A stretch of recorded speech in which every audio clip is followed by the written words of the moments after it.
Welcome to the Word of God podcast. The Word of God plants the seeds, and the Holy Spirit adds the essential nutrients to ensure every soul's growth for the harvest of Jesus' soon return. The Word of God is the good soil where the seed takes root and grows in Jesus.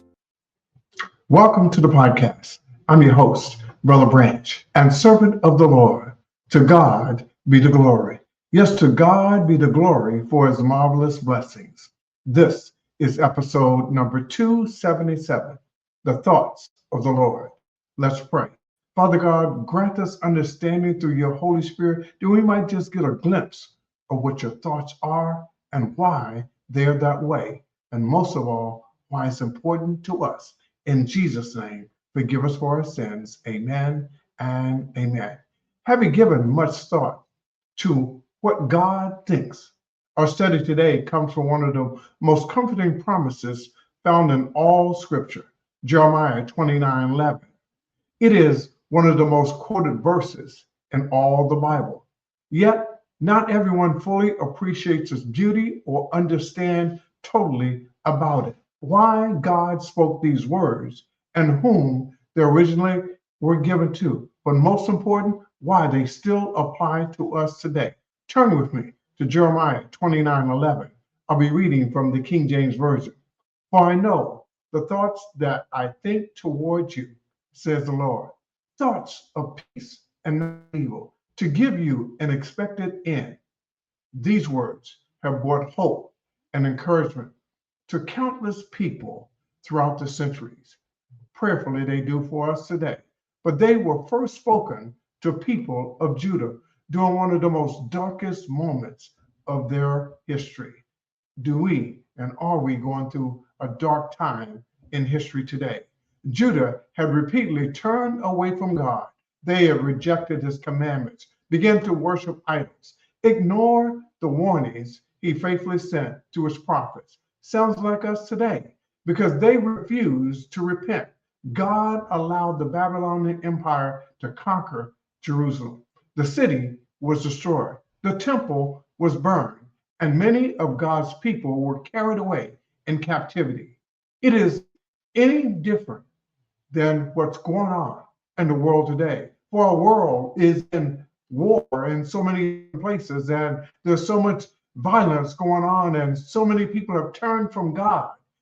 Yet, in the midst of all of this, God did not forget his people. Yet, even in the midst of judgment that he had pronounced on them, God spoke words filled with mercy and hope. These same words apply to us today.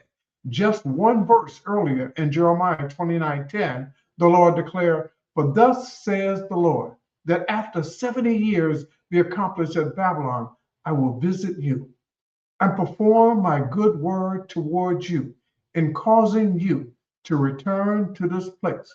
Before promising peace, God first promised restoration. He assured his people that captivity would not last forever because his covenant promise had not failed.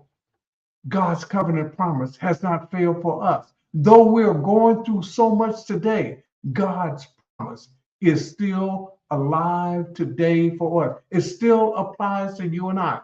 Know that whatever you are going through today, God always fulfills his promises. Restoration is God's plan for you and I.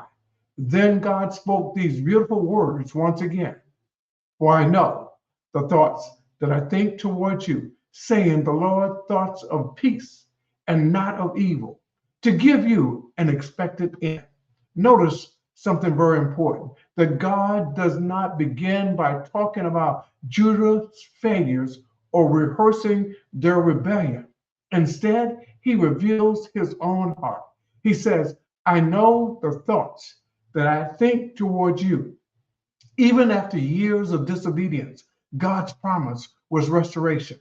His discipline was real, but his mercy was greater. He desired to bring his people back into a right relationship with him. He desires that you and I come back into a right relationship with him. He desires that we would be restored. He desires the best for you and I. That tells us something today, that although we see all these things, God is the same yesterday, today, and forever. Sometimes we mistake God's correction for rejection, but the Bible teaches a very different thing. God looked beyond our sins. He sent his Holy Spirit to guide us and a Savior in the name of Jesus Christ. Hebrews 12:6 tells us God corrects us because he loves us.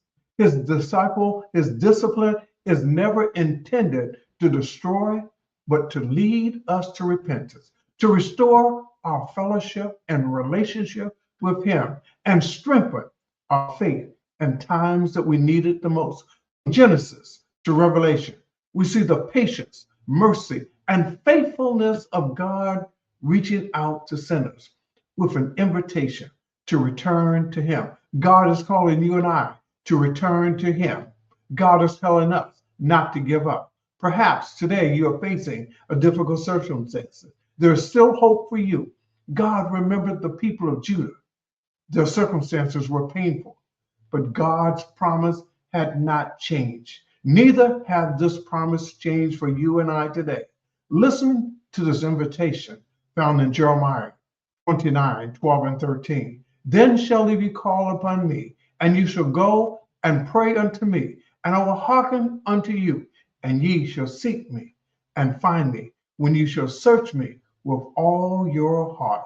Are you searching for God with all your heart? He is searching. He is sending an invitation to you and I.